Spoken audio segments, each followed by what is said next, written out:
Olá, pessoal, tudo bem? Graça e paz. Aqui, agora, é segunda-feira, dia 6 de junho, 15 horas e 39 minutos. Em primeiro lugar, eu queria agradecer os irmãos que têm acompanhado esses vídeos de devocional. Assim, tem sido muito bacana, assim, os comentários, né, e tudo mais.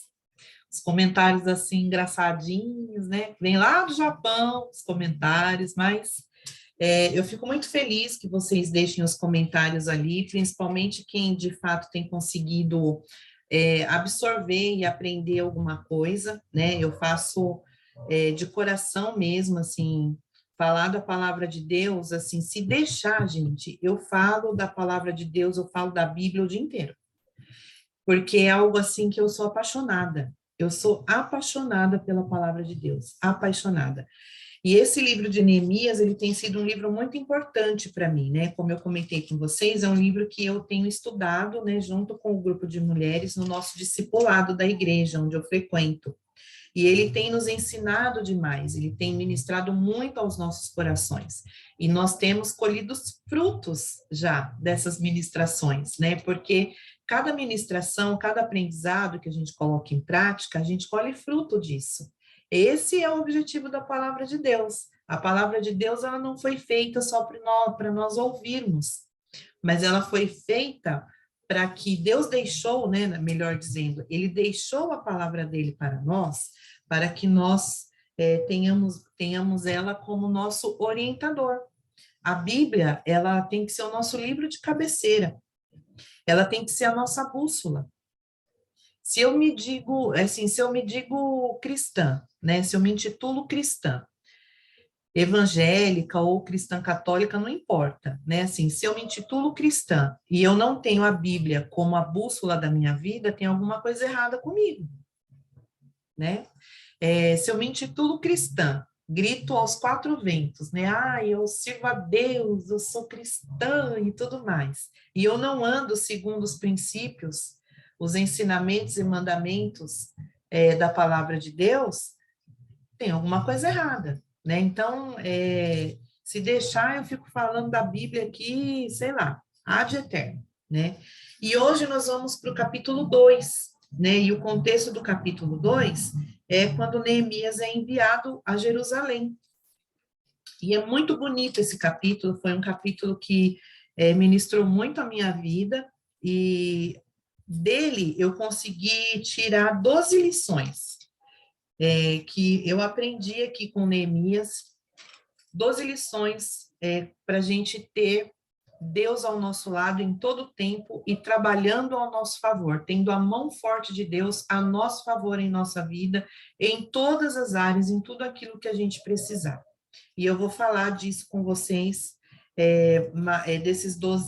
dessas 12 lições, mais no final do vídeo, ok? Então, pode ser que esse vídeo fique aí com uns 30 minutos, tá? Porque só o capítulo 2 ele tem 20 versículos, e eu vou tentar, assim, sintetizar, mas sintetizar de uma forma, né? Assim, resumir de uma forma que não tire a essência do que eu quero passar para vocês, tá? Que é muito importante, certo? Então, vamos lá, né? No capítulo 2, versículo 1, e sucedeu no mês de Nisan, no 20º ano do rei Artaxerxes, que o vinho estava diante dele. E eu apanhei o vinho e o dei ao rei. Ora, eu nunca tinha estado triste na sua presença. Certo? Neemias, lembrando, era copeiro do rei, tá? E ele nunca tinha estado triste na presença do rei. Nunca, nunca. E só lembrando, Artaxerxes era um rei perverso, tá? Era aquele rei, tipo assim, não foi com a tua cara hoje, corta-lhe a cabeça. Era bem assim. Versículo 2. Portanto, o rei me disse, por que o teu semblante está triste, visto que não está enfermo? Isto não é nada mais que tristeza do coração. Então, eu fiquei muitíssimo temeroso. Por que que ele ficou temeroso? Porque se o rei não quisesse ver ninguém triste na presença dele, o rei ele não mandava sair, ele mandava matar mesmo, entendeu? No versículo 3, e disse ao rei, ó rei que vive para sempre, por que o meu semblante não estaria triste quando a cidade, o lugar do sepulcro dos meus pais, jaz em ruínas e os seus portões estão consumidos pelo fogo? Então, veja que Neemias aqui, mesmo temeroso, mesmo com medo, ele foi sincero com o rei, né?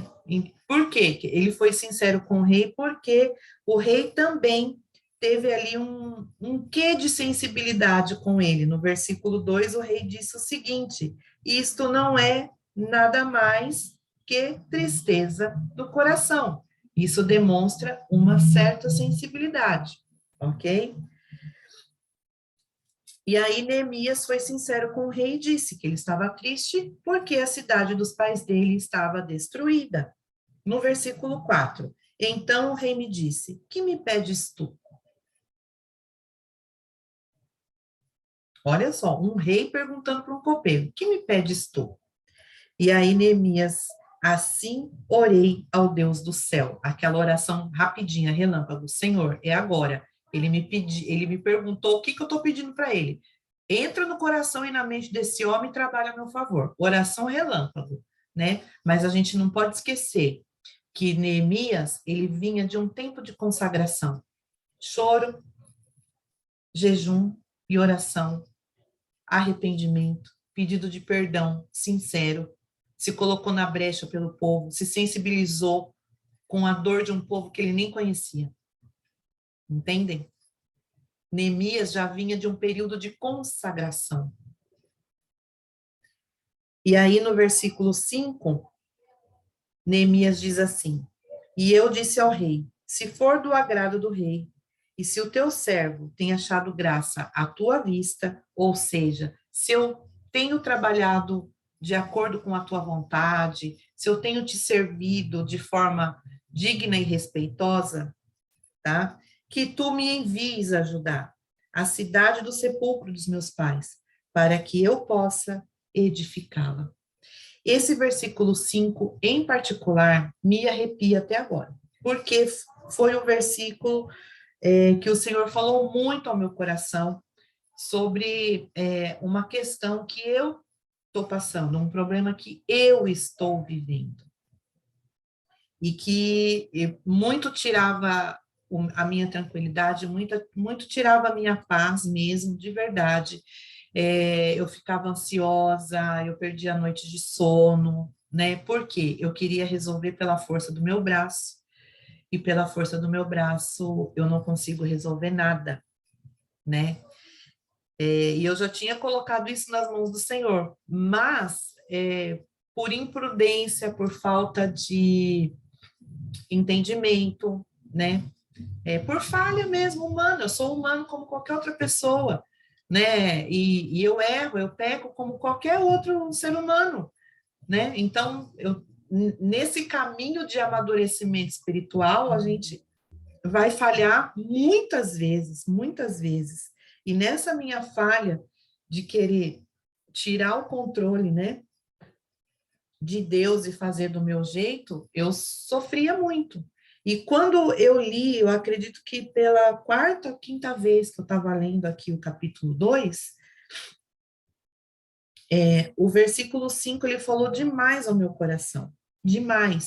Porque aqui, Neemias, né, ele mostrou a integridade dele, o respeito dele com os seus antepassados, com os seus pais, e a honra aos seus pais. E honrar pai e mãe, o que que é? É o primeiro mandamento com promessa, Efésios capítulo 6. Honra ao teu pai e tua mãe, que é o primeiro mandamento com promessa, para que te vá bem e viva muito tempo sobre a terra. Lembra? E esse versículo, né, eu acho que é o primeiro mesmo, né, lá de Efésios capítulo 6, ele é um versículo atemporal, ou seja, ele cabe a todo tempo. É honrar o pai e mãe enquanto eles estão vivos e também honrar o pai e mãe depois que eles descerem à sepultura. E o que muito de nós fazemos, muitos de nós fazemos, Depois que o pai e a mãe dessa sepultura, parece que a gente joga fora tudo aquilo que eles nos ensinaram. Os princípios, os valores, as lições, as repreensões, os puxões de orelha, os alertas, a gente joga tudo fora. A gente joga tudo fora. E a gente passa a viver conforme a gente acha que deve, conforme a gente acha que é o certo. E não é. E aqui, Neemias mostrou perante ao rei o quão íntegro e honroso ele queria ser com os seus pais. E eu não sei se vocês sabem, pelo menos no mundo corporativo, que é onde eu trabalho, no mundo corporativo, um líder reconhece o outro líder pela sua integridade e pela sua história, pela honra à história, de onde ele veio. Um líder reconhece um outro líder assim. É assim que nós ganhamos respeito, onde quer que a gente vá. Quando nós não temos vergonha de onde nós viemos, nós honramos os nossos pais, os nossos antepassados, ok? E fazemos isso de forma íntegra. Essa lição de Neemias, para mim, é assim, até agora, né, eu estou no capítulo 4 de Neemias, então, mas até agora é o que mais tem tocado meu coração, foi o que virou uma chave e tirou, assim, das minhas costas uma tonelada que eu estava carregando de um peso que não é meu, né? Então, isso aqui, meditem nisso aqui também, vocês. É uma dica que eu deixo, tá bom? Versículo 6. E o rei disse-me, estando a rainha assentada junto a ele. A rainha estava lá presenciando toda essa conversa. Toda essa conversa. E o rei disse para ele o seguinte, né? Pois quanto tempo durará a viagem? E quando tu retornarás? Assim aprove ao rei me enviar, e eu lhe apontei um tempo. Então, Neemias foi íntegro mesmo e honesto, né? Ele falou para o rei quanto tempo iria durar e pronto. Só que, para chegar até Judá, Neemias tinha que passar por outras províncias, por outros países, atravessar fronteiras, outros reinos. Então, no versículo 7, ele ainda diz assim para o rei: além disso, eu disse ao rei: se for do agrado do rei, que me sejam dadas cartas aos governantes da além do rio, para que eles me permitam passar até que eu entre em Judá. Então, além dele ter o favor do rei, a autorização para ir, ele ainda pediu as cartas de recomendações para que a viagem dele pudesse ser tranquila e ele pudesse atravessar as fronteiras necessárias até ele chegar a Judá. E não para por aí. Depois dessas cartas aos governantes, Neemias, aproveitando que o rei estava bonzinho com ele, ainda pediu carta para o guarda da floresta do rei. Por quê? Porque Neemias precisava levar as madeiras para fazer as vigas e fazer a reconstrução necessária. E o rei lhe concedeu. Só que o rei não deu só essas cartas para ele, para que ele tivesse o material necessário, a passagem em paz pelos países e as fronteiras. O rei ainda enviou junto de Neemias capitães e soldados. Gente, pensa bem, um rei perverso, um rei tirano, porque Artaxerxes era um rei perverso e tirano. Além de dar todas essas permissões para Neemias, ainda manda os capitães e os soldados para proteger Neemias até ele chegar lá, em Judá. Isso é ou não é a mão de Deus em favor de Neemias? E Neemias reconhece isso aqui no versículo 8, né? E o rei me concedeu, segundo a boa mão de Deus sobre mim. Então, aqui, eu quero chamar a atenção de vocês do seguinte: quando nós estamos no centro da vontade de Deus e nos colocamos à disposição dele para viver o que está no coração dele e não no nosso, tudo trabalha ao nosso favor. As portas se abrem, os caminhos são limpos, tudo trabalha ao nosso favor. Só que, para que a gente se coloque no centro da vontade de Deus e esteja disposto a renunciar à nossa vontade, à nossa vida, para viver a vida que Deus quer que a gente viva, isso não é fácil, não. Isso é uma longa caminhada. Isso requer de nós o quê? Aquilo que Neemias fez lá no capítulo 1, consagração, intimidade com o Papai do Céu, certo? No versículo 9 aqui dessa primeira parte, diz o seguinte: então cheguei até os governadores da além do rio e dei-lhes as cartas do rei. Ora, o rei tinha enviado comigo capitões do exército e cavaleiros, né? Como eu já falei antes. No versículo 10, começa a resistência. No versículo 10, começa a entrar a pedra no sapatinho de Neemias. Quando Sambalate, o Horonita, e Tobias, o servo Amonita, ouviu isto, afligiu-os muitíssimo, que ali havia chegado um homem para buscar o bem-estar dos filhos de Israel. Vejam, queridos, que a reconstrução de Jerusalém não saiu da cabeça de Neemias, ok? Mesmo porque, antes de Neemias, teve outras duas tentativas que não tiveram sucesso, e vocês vão entender o porquê. Sambalat e Tobias era de povo estranho, né? Assim, Jerusalém estava sem muro, estava sem portão, estava sem governo, estava uma bagunça, Jerusalém, tá? Estava uma bagunça. Então, o povo, né, assim, o povo que vivia ali ao redor, judiava demais, maltratava demais os israelitas. Só que, quando Deus permitiu que o povo de Jerusalém, lá de Judá, fosse tudo lá para a Babilônia no cativeiro, foi avisado, certo? Eles sabiam. Por quê? Deus já vinha avisando da desobediência, que eles estavam indo para a idolatria, não estavam cumprindo os mandamentos de Deus, e Deus falou, né? Vou enviar um povo, né, que vai levar cativo, e vocês vão ficar 70 anos lá. Tudo isso foi avisado, mas o povo não deu ouvido. No entanto, a gente não pode esquecer que Israel é a menina dos olhos de Deus. Israel é o povo prometido. Foi um povo que Deus criou. Então, ele vai fazer de tudo, sempre, sempre para salvar esse povo. Sempre. Coloquem isso na cabeça. Sempre Deus vai trabalhar em favor do povo de Israel. Sempre, tá? Sempre. E aqui, Neemias, ele se colocou no centro da vontade de Deus, para fazer assim, ele se colocou no centro da vontade de Deus para que ele fosse usado como um instrumento para levar o cuidado e o bem-estar ao povo de Israel, porque era planos de Deus reconstruir Jerusalém e trazer de volta os cativos. Leiam o Salmo 126, coisa linda.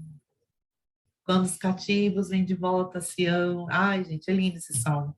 Então, entendem que, assim, Neemias tinha o desejo de reconstruir a cidade do sepulcro dos pais dele. E esse também era o desejo do coração de Deus.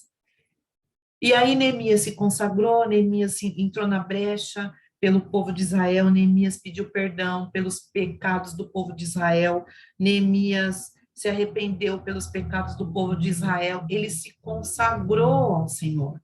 Como que o Senhor não iria abrir as portas para ele, para que ele pudesse cumprir essa missão? É lógico que sim. O que não aconteceu com os outros dois profetas anteriores, que foi Zorobabel. Zorobabel, no ano de 516 a.C., tentou fazer a reconstrução, não conseguiu. Esdras, no ano de 557, tentou fazer a reconstrução, também não conseguiu. Mas Neemias conseguiu no ano de 444 a.C. Por quê? Porque Neemias colocou o coração dele nessa obra. Tudo aquilo onde nós colocamos o nosso coração e que está alinhado com o coração de Deus, o Senhor abençoa. E o negócio flui, que é uma maravilha. Aí vem a segunda parte, aqui do verso 11 até o verso 20. O que eu quero chamar a atenção para vocês aqui nessa segunda parte, diz assim: Neemias inspeciona as muralhas de Jerusalém. Deus deu essa missão para Neemias, Neemias pegou essa missão de bom grado, tá? Neemias, ele não saiu falando aos quatro ventos a que ele foi. O povo só sabia, né, que tinha chego um homem naquele lugar para levar o bem-estar ao povo de Israel. Neemias não conhecia o lugar, ele nunca tinha ido lá, porque ele nasceu no cativeiro. Então, ele precisava fazer o reconhecimento de como estava o lugar, assim, o que ia precisar ser feito, ele precisava fazer um reconhecimento de campo, um estudo de campo lá. E aí, o que ele fez, né? Vamos aqui no verso 11. Assim eu vim até Jerusalém e ali fiquei 3 dias. Verso 12. Eu me levantei à noite, eu e alguns poucos homens comigo. Não contei a homem algum o que o meu Deus havia posto no meu coração para fazer em Jerusalém.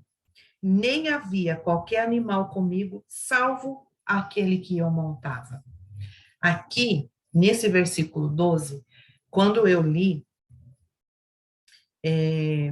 eu já ouvi, assim, isso já é muito da minha natureza da Sidneia, não sair falando as coisas que eu vou fazer, que eu quero fazer e tudo mais.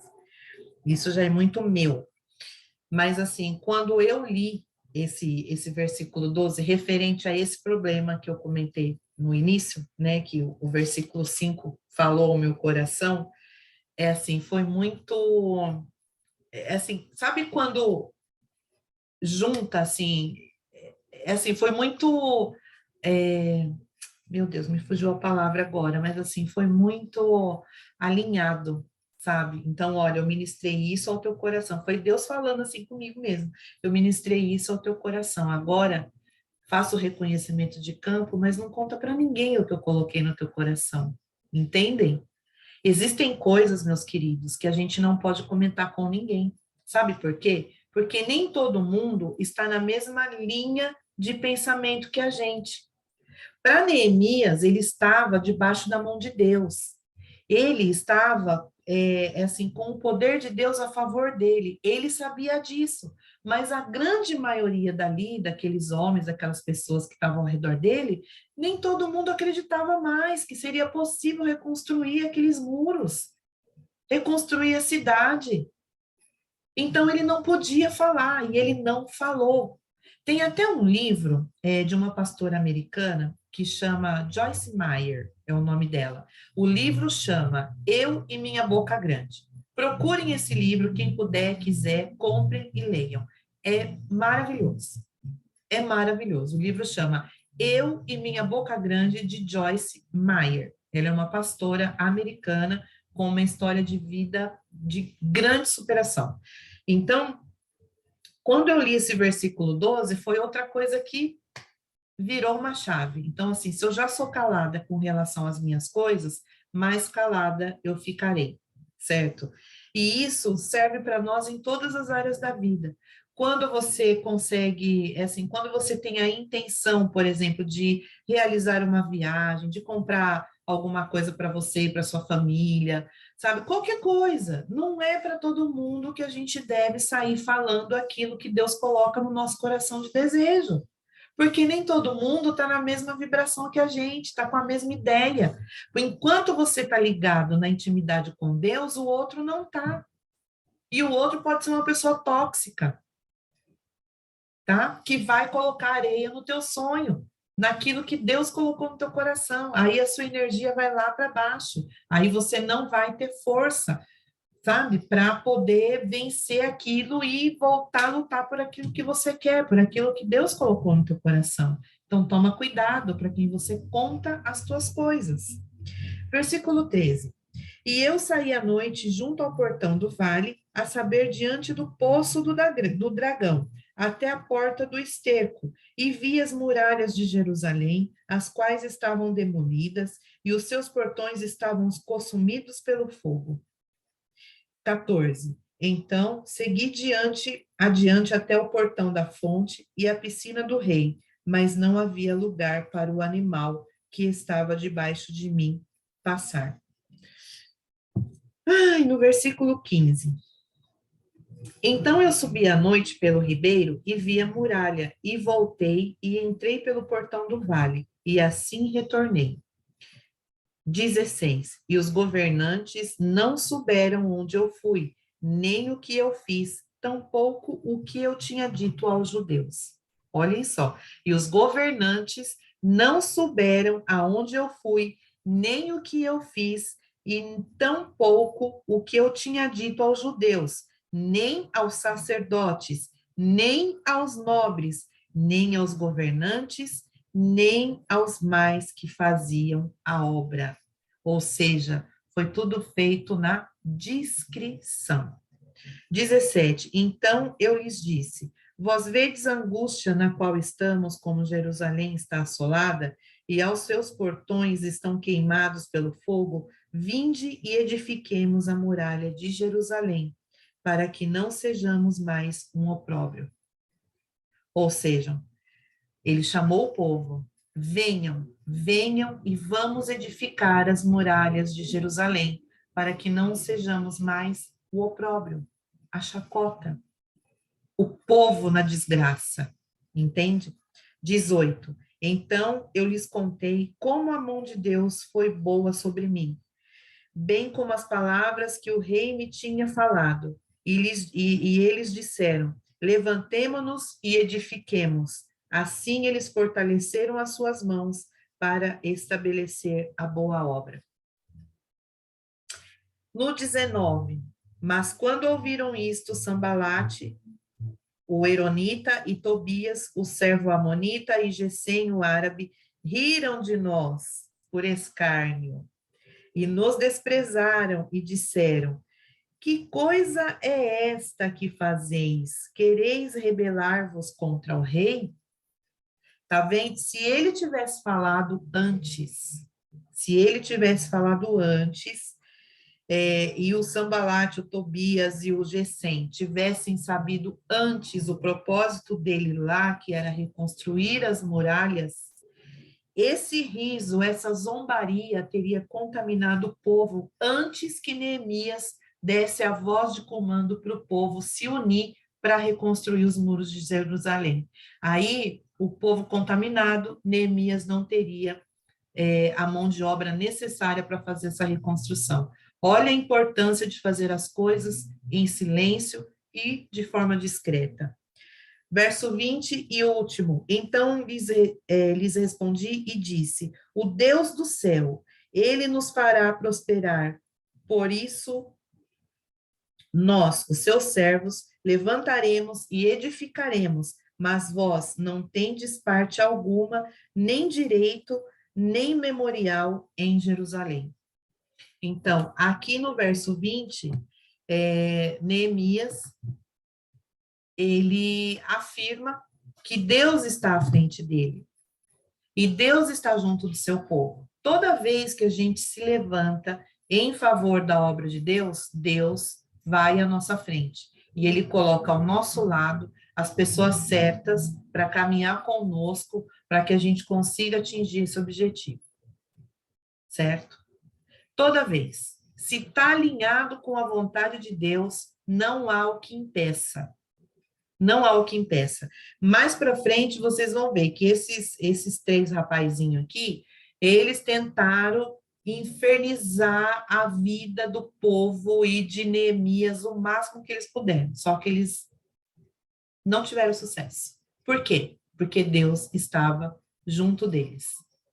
Coração puro, coração sincero, coração quebrantado, coração arrependido, coração disposto a ouvir a vontade de Deus, a ser ministrado pelo Espírito Santo e disposto a estar no centro da vontade de Deus Pai. Quando nós estamos desse jeito, não há o que impeça o operar de Deus na nossa vida. Certo, gente?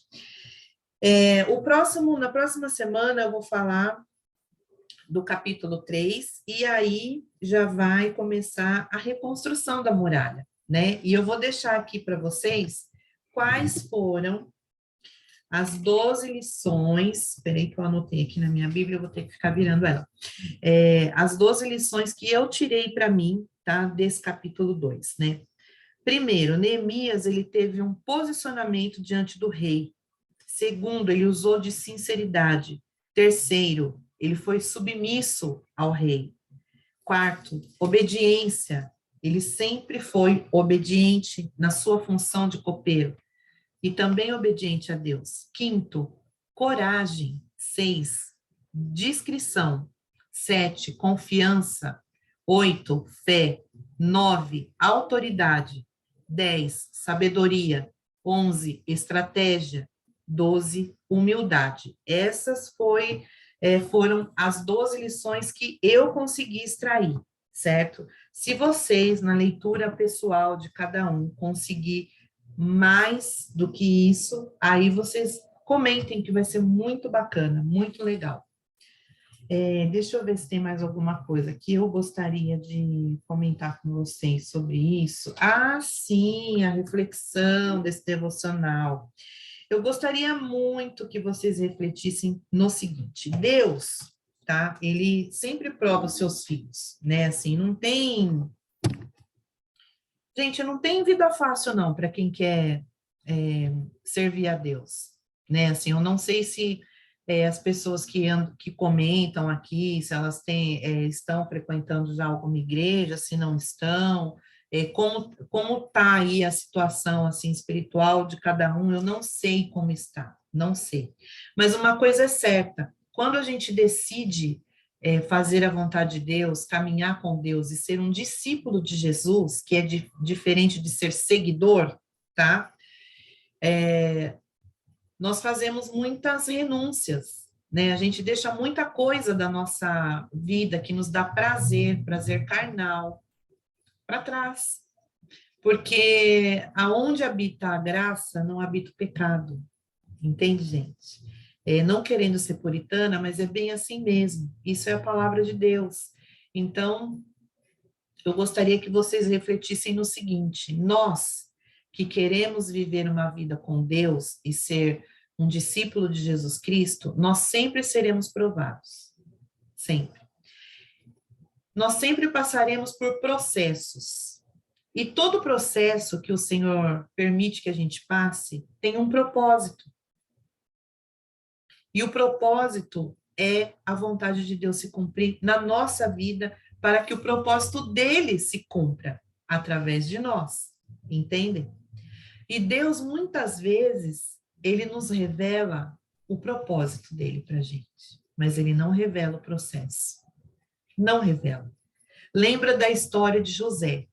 Se José soubesse que para chegar a governador de Egito, ele tinha que ter sido vendido como escravo, tinha que ter passado anos na prisão e tudo mais, ele ia falar para Deus assim: Deus, chama outro aí para ser governador, porque eu não estou afim de ser preso, eu não quero ser escravo. Entendeu? Assim, esse é o maior exemplo que vem para mim, assim, é a história de José. E tem outros também na Bíblia, né? Moisés, não é mesmo? O grande libertador do povo de Deus, do Egito. Se ele soubesse que para ele ser o grande libertador, o grande líder que ele foi, ele tivesse que matar um homem, sair fugido do Egito, passar não sei quanto tempo longe, né? Depois voltar e passar por tudo que ele passou, né? Ele teria falado: ó, Deus, manda Arão, que é meu irmão, que fala melhor que eu, né? Que foi o companheirinho dele, e tá tudo certo, eu não quero, não. Josué, a mesma coisa. Josué foi forjado, né, como um grande líder. Foi o braço direito de Moisés, mas ele passou por muitas coisas até ele conseguir colocar ali a sua marca de líder do povo de Israel. né? E tantos outros Davi, olha Davi, foi ungido rei ainda jovem, adolescente, né? Saindo da adolescente. E olha o que ele teve que passar até ele sentar no trono de Israel. Ok? Se ele soubesse como seria o processo para que o propósito de Deus se cumprisse na vida dele, ele simplesmente falaria: Deus, unja aí o meu irmão mais velho, né? Já é do exército mesmo, tá tudo certo comigo, vou ficar aqui pastoreando as ovelhas de meu pai. Ok, gente? Então, o que eu gostaria que vocês refletissem é: você sabe qual que é o propósito de Deus para a sua vida? Sabe? Se você sabe qual que é o propósito de Deus para a sua vida, você tem conseguido discernir o processo que você está passando? Você tem conseguido entender qual que é o processo que Deus está te submetendo para que você possa alcançar o propósito que Ele tem para você? Outra coisa, você é capaz de identificar a ação dos seus opositores durante esse processo que você está passando? E você tem dado ouvido a essas vozes? Lembrem que aqui Neemias, né, tinha os seus opositores, né? Zombaram dele, caçoaram dele, vão fazer pior logo mais à frente. No capítulo 3 e no capítulo 4, vão fazer pior com ele. Tudo para demover Neemias do propósito de Deus. Tudo. Tudo para impedir que a vontade de Deus se concretizasse. Mas Neemias tinha confiança no Deus de Israel. E não se deixou abater. E continuou firme. Ok? Que seja assim para você e para mim também. Que a gente consiga ter discernimento das vozes opositoras que a gente escuta, querendo que a gente pare na nossa caminhada do processo para atingir o propósito. Tá certo? Muito obrigada, um beijo para cada um de vocês, deixem aí seus comentários, e a gente se vê na próxima semana, tá bom?